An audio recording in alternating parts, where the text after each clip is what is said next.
So, Ruby, you have been self-employed entrepreneur for some time. Yes. Tell me a little bit more about your brand. Okay, I started my brand in 2018, sorry. Okay. And how old were you then? Oh gosh, 5 years ago I was 22. Okay, so that's quite young to start a business. Yes. Okay. It wasn't the first. I've been a bit of an entrepreneur my whole life. Okay. When I was in primary school, I used to make jewelry and sell it. Okay. And in high school, I did all sorts of things, sold stickers. And that's actually the very first time I met Gubby was she tried to sell me a phone cover.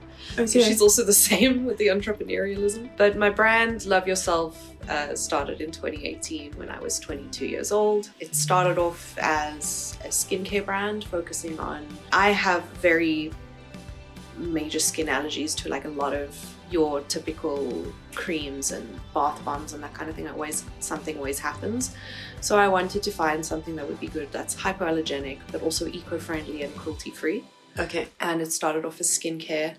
And it kind of evolved into what it is now, which is soy and soy blended candles. Okay. Okay. So you created a brand and a label, and then you allowed the products to evolve. Yeah, I think it was more about the brand. Love Yourself has always been about promoting mental health, well-being, self-care, self-love. Yes. You can't love yourself if you don't. You can't love anyone else if you don't love yourself. Yes. And that kind of has stuck, but the products have changed. Okay. And how has it felt for you as a young startup in South Africa? And particularly from a very young perspective. I know when I started my first business when I was 23, about your age as well, it was quite an unusual thing to do, to just go out and say, I'm going to start a business. Was it unusual within your circle, or have you got lots of your friends doing the same thing? You know what, I think it's become more of over the past few years, more of a common occurrence. Especially I noticed during and post the pandemic, a lot of people decided to start their own brands and businesses. I think a big reason for it, and when I decided to as well, was economically. I mean, the jobs I was being offered were not, I couldn't have just that job and come out okay at the end of the month, because the salaries I was being offered as someone who's just come out of studying, you know, obviously I don't have the work experience, even though I've really been working since I was 16. Like, I don't have the work experience in those particular things they wanted, so they would pay you less. So I needed to think of a creative way to make an income. And I think a huge thing that pushed me as well was I didn't really like being employed by other people. I think some challenges that arose though was, of course, starting out, like, where do you go? Where do you start? You know, it's not just making a logo and selling stuff. Like, it's actually putting a lot of energy and time into that. I'm glad I had my passion to fuel me, because it can be very daunting to start a business. And it does, at the beginning, come with a lot of mistakes and a lot of disappointment, but that's how you learn. That's how you get back up and keep going. So you had this brand, and then the Picnic and Thrift brand came along and became a thing. Yes. How have the two affected each other? It was Love Yourself and it was Crybaby, and Gubby had Crybaby and I had Love Yourself, and we decided to have a little day where we basically wanted to create brand exposure for each brand. I think for Love Yourself specifically, Picnic and Thrift has influenced the way the business has evolved. Okay. From the way I curate my content, the type of content I send out, and it's actually made me realize how important the message of Love Yourself is. Yes. The people of Picnic and Thrift, the community of Picnic and Thrift, is very much into self-care, self-love, promoting, you know, just loving everybody and being very open about mental health. And I think they've both influenced each other in a very positive way. I think they've both helped each other grow in a very positive way. I think Love Yourself brings in the element of the creativity in the sense of the artistic side, where there's handmade, there's locally sourced, you know, all of that kind of thing. And that's that side of kind of business. And I think they've both influenced each other. Okay. I think that they would be in very different places without each other. Yes. I think the same with Crybaby. I think Picnic and Thrift would be in a very different place without Crybaby. And I think Love Yourself would too. Yes. That's actually what I wanted to say, is I suspect that maybe part of the success of your partnership with Picnic and Thrift is that each of you have your own thing as well. Definitely. So you have your own space in which to completely self-express. And then there's this other collaborative space where you do things together. But there's still times when you can retreat and go to your own brand and say, today I'm going to make all the decisions around this.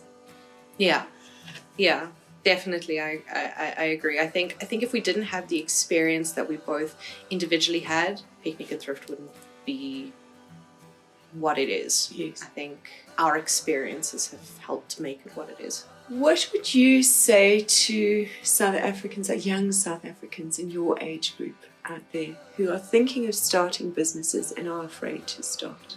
I would say go for it. Shoot for the stars, but be prepared to fall and be prepared to get back up. Yes. My personal opinion, and this is very, very much bias, Yes. not everybody agrees, but I have felt so free being in charge of my own income.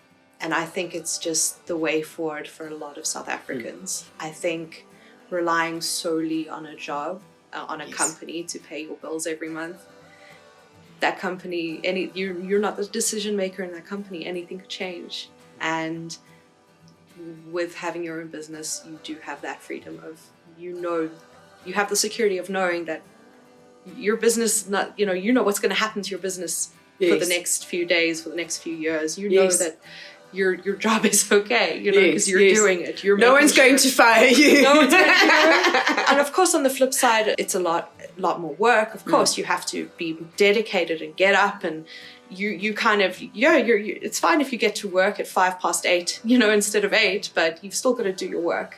Because if you don't do your work, you're the person who suffers at the end of the day. So I think it's about being dedicated, but also being strong-headed and knowing that you are taking a risk right now going into this. Yes. Make sure you've done your homework. Start small. Don't go buying 800 units of something to start off with. Start small. That would be my advice. And my advice would be to accept that you are going to, and be willing to fall and fail and learn from those mistakes and keep on going, because everybody makes mistakes and we learn from them, and that's how we grow. What do you feel has been your biggest mistake as an entrepreneur since you started your business? I think it's just lots of little ones. I think I didn't do enough pre-planning. I really think a business plan is so important to have. Okay. Even if you don't take it to a bank or need it for a loan or anything like that, like just to have for yourself. Yes. And I kind of was like, well, how hard can it be? Yes. And I kind of just dove right in, and I kind of no planning.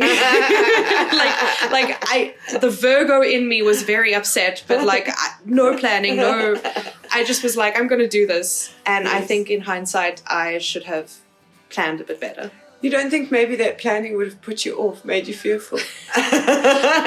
You know what? I think there's always going to be that element of fear. Yes. And that element of thinking maybe you're not good enough. But I think I had to learn the lesson of, well, maybe I should learn to love myself more and trust myself. Yes. And it's about learning to trust yourself and your gut and planning. Yes. Just making sure you don't have to have all the steps planned out, but kind of know the direction that you're wanting to go in, and let the business take you where it needs to. Don't be rigid in that plan. Yes. Don't hold on too tight. You might be missing opportunities. Exactly. Yes. Exactly. Like I was doing skincare and now I'm doing candles, and that's okay. It's all part of self-care.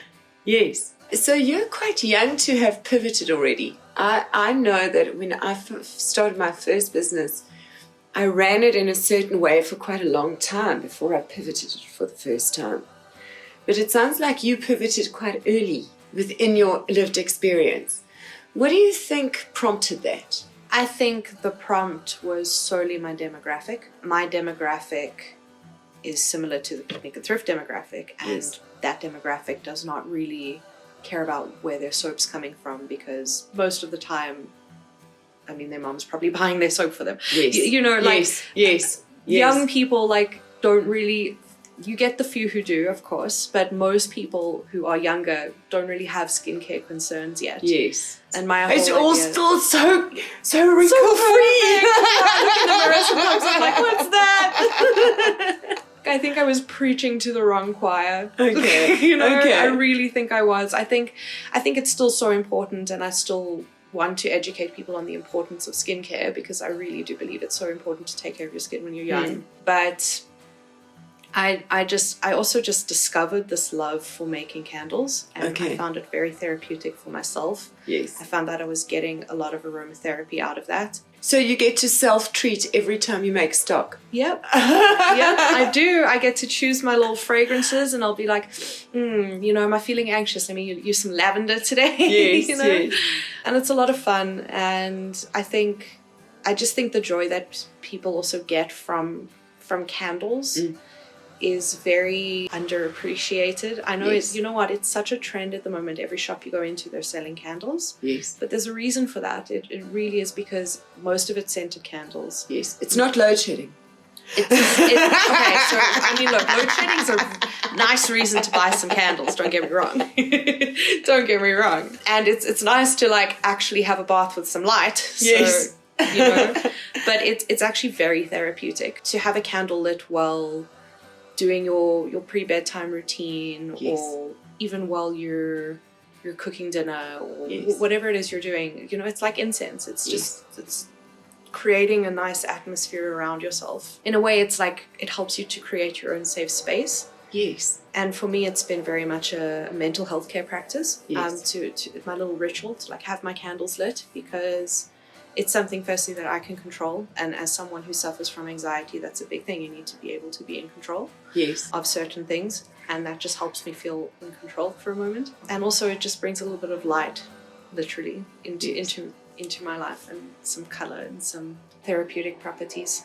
Yes. I think it's not just, it's a pretty candle. You know, I think there's so much that a candle can do for us from a spiritual perspective as well, or just every element you can look at it. There's always candles involved. So what I've really enjoyed about all of our conversations today is the fact that safe space comes up again and again and again and again in your conversations. Because as an online community manager, that's been my role, is to create safe space for 113,000 people every day. Wow. To hear from you that is kind of core to your values is wonderful, because again it shows that the co-creators that we're working on this project are very much aligned with my core values also, which are about let's have a safe space where we can all share ideas, all trade, all have a good time, and just be safe to self-express without judgment. So thank you so much for that window into your world. Absolutely. And I'm definitely going to look out for your candles at the market. Thank you. On Sunday when I'm there. Look forward to showing them to you. Amazing. Thank you so much.